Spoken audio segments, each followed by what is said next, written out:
എനിക്ക് പറയാനുള്ളതെന്ന് വെച്ചാൽ എനിക്ക് ഇത്രേ പറയുള്ളൂ. കിച്ചുവിന്റെ വിവാദത്തെ പറ്റി എനിക്ക് പറയാനുള്ളത്, സുധിച്ചേട്ടൻ, നിങ്ങൾക്കൊക്കെ അറിയാം, സുധിച്ചേട്ടൻ മരിച്ചതിന് ശേഷം എനിക്ക് ആകെ തന്നിരിക്കുന്നത് കുറച്ച് കടങ്ങളും കുറെ പ്രാരാബ്ദങ്ങളും 2 മക്കളെയും തന്നിട്ടാണ് സുധിച്ചേട്ടൻ മരിച്ചു പോയത്. ഒരുപാട് സ്വത്തുക്കളോ ഒരു സ്വത്തും തരാറാണ് സുധിച്ചേട്ടൻ മരിച്ചു പോയത്. എന്നെ കൊണ്ട് കഴിയുന്ന പോലെ 2 മക്കളെ നന്നായിട്ട് ഞാൻ നല്ല നിലയിൽ നോക്കിയിട്ടുണ്ട്. കിച്ചുവിനെ സംബന്ധിച്ച് ഇപ്പൊ കിച്ചുവിന് 10-22 വയസ്സായി, പ്രായപൂർത്തിയായ ഒരു മകനാണ്. സോ അവനിപ്പം സ്വന്തമായിട്ട് സമ്പാദിക്കാറൊക്കെ ആയി. പിന്നെ അവൻ എന്തും പറയട്ടെ, അവന് എന്താ പറയാ, അവൻ വന്ന് പറയുന്ന അവന്റെ അഭിപ്രായങ്ങളും കാര്യങ്ങളും. എനിക്കിപ്പോ അതിനകത്ത് വിയോജിപ്പോ കാര്യങ്ങളോ ആരോട് പിണക്കങ്ങളോ ഒന്നുമില്ല. പിന്നെ അതിന്റെ പുറകിൽ ആരൊക്കെയാണ് കളിച്ചതെന്നും എന്തിനാണ് മാനിപ്പുലേറ്റിംഗ് നടത്തി, അതുപോലെ തന്നെ എല്ലാവരും റീച്ചിന് വേണ്ടിയിട്ടാണ് ചെയ്യുന്നത്. അപ്പോൾ അങ്ങനെയാണ് കാര്യങ്ങൾ. അപ്പോൾ രേണു പറയുന്നത് കേട്ടല്ലോ, ഇതൊക്കെയാണ് സംഭവങ്ങൾ. ഇന്നത്തെ കാലത്ത് ഒരു ഭർത്താവില്ലാതെ ഒരു സ്ത്രീ ഒരു കുടുംബം നോക്കുക പറഞ്ഞാൽ അത് ഭയങ്കര കഷ്ടമാണ്. കഷ്ടം പറഞ്ഞാൽ ഭയങ്കര കഷ്ടം തന്നെ.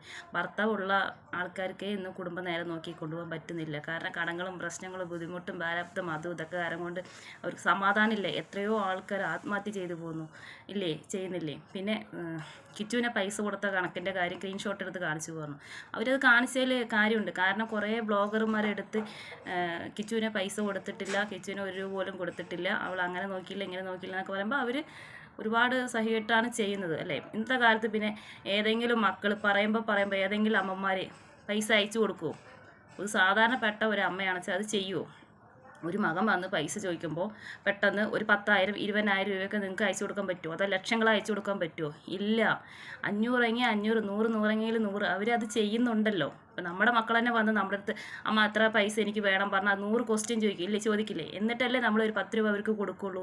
അപ്പോൾ അവരത് ഇത്രയും ചെയ്തിട്ടാണ് അവർക്ക് ഇത്രയും എന്താ പറയുക, അവരുടെ മേലെ ഇത്രയും ആൾക്കാർ ഇങ്ങനെ എന്താണെന്ന് അറിയില്ല. അവരെ നേരിട്ട് കാണുക, അവരോട് സംസാരിക്കുക, അവർ ആരാണ് എന്തോന്നും അറിയില്ല. ഇങ്ങനെ കൊല്ലം സുധിയുടെ വൈഫ് എന്ന നിലയിൽ വന്ന സ്ഥിതിക്ക് എല്ലാവർക്കും അവരൊന്ന് അറിയപ്പെട്ടു. പിന്നെ അവരിടുന്ന ആൽബങ്ങളും വീഡിയോസൊക്കെ നല്ല ഹിറ്റായി, കുറച്ച് ഇതായി, റീച്ചായി, നല്ലതുപോലെ പോയി. അങ്ങനെ അറിയാം അവരെ. അല്ലാതെ നമുക്കൊന്നും അവരിനെ കുറ്റം പറയാനോ അവർ എന്താ അങ്ങനെ ചെയ്യുന്നത്, അവരെന്താ അങ്ങനെയൊന്നും ആർക്കും ഒരു ഇതേ ഇല്ല, പറയാൻ റൂൾസേ ഇല്ല. എന്നിട്ടാണ് ഇങ്ങനെ എല്ലാവരും കൂടി ഇട്ടാക്കുമ്പോൾ നമുക്കൊരു സങ്കടന. കാരണം നമ്മളും ഒരു ഭാര്യയാണ്, ഒരു അമ്മയാണ്, എല്ലാം ആണ് അല്ലേ.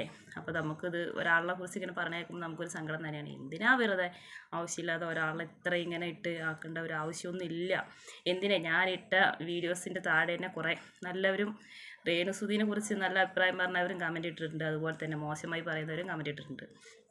അപ്പോൾ അതിൽ പറയുന്നുണ്ട്, രേണുസുധി എന്താ നിനക്ക് പൈസ തന്നിട്ടാണോ നീ ഇതൊക്കെ പറയുന്നത് എന്ന് ചോദിക്കുന്നുണ്ട്. രേണുസുധി ആരാന്ന് പോലും എനിക്കറിയില്ല. നമ്മൾ ഈ സോഷ്യൽ മീഡിയയിൽ വന്ന് കണ്ട ഒരു പരിചയമല്ലാതെ നമുക്കൊന്നും അറിയില്ല. കാരണം ഒരു സ്ത്രീനെ ഇട്ട് സോഷ്യൽ മീഡിയയിൽ ഇട്ട് പിച്ച് വലിച്ച് കീറുന്ന പോലുള്ള സംസാരങ്ങളാണ് ഓരോ ആൾക്കാർ വീഡിയോസ് ചെയ്യുന്നത്. റീച്ചിന് വേണ്ടിയിട്ടാണ് ചെയ്യുന്നത്. അല്ലാതെ അപ്പോൾ അവരോടുള്ള ദേഷ്യം അങ്ങനെയൊന്നുമല്ല. അവരെ കണ്ടിട്ടുമില്ല, അവർ ഉള്ള കോണ്ടാക്റ്റ് ഒന്നുമേ ഇല്ലാത്ത ആൾക്കാരാണ് ഇവരൊക്കെ.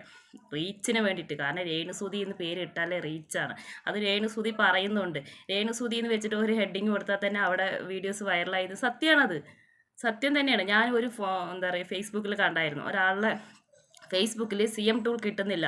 അപ്പോൾ വേറെ ആരോ പറഞ്ഞു കൊടുത്തു, രേണുസുധീനെ വെച്ച് വീഡിയോസ് ചെയ്യ്, പെട്ടെന്ന് CM ടൂൾ കിട്ടുന്നു. എന്നിട്ട് അയാൾ പോസ്റ്റ് ഇട്ടിരിക്കുന്നു. ഇത്രയും ദിവസം ഞാൻ ഫേസ്ബുക്കിൽ കടന്ന് കഷ്ടപ്പെട്ടിട്ട് എനിക്കൊന്നുമേ കിട്ടിയില്ല. ഞാൻ രേണുസുധീൻ്റെ വെച്ചിട്ട് ഒരു വീഡിയോസ് ചെയ്തു, എനിക്കത് റീച്ചായി, എനിക്ക് എന്താ പറയുക ഫേസ്ബുക്കിൽ മോണിറ്റേഷനായിന്ന്. എന്താണ് അപ്പോൾ അവർ പറയുന്നതിൽ കാര്യമില്ലേ? ഇതിന് വേണ്ടിയിട്ടാണ് മിക്ക ആൾക്കാരും രേണുസുധീനെ ഇട്ടങ്ങോട്ട് വലിച്ചു കീറുന്നത്. അല്ലാതെ വേറെ ഒന്നുമല്ല. അല്ലാതെ അവരായിട്ട് എന്ത് ശത്രുതയാണ്? അവരെ നമ്മളൊന്നും കണ്ടിട്ട് പോലും ഇല്ലല്ലോ. വെറുതെ ഇട്ടിങ്ങനെ പറയന്നെ. എന്താ അതിൻ്റെ ആവശ്യം?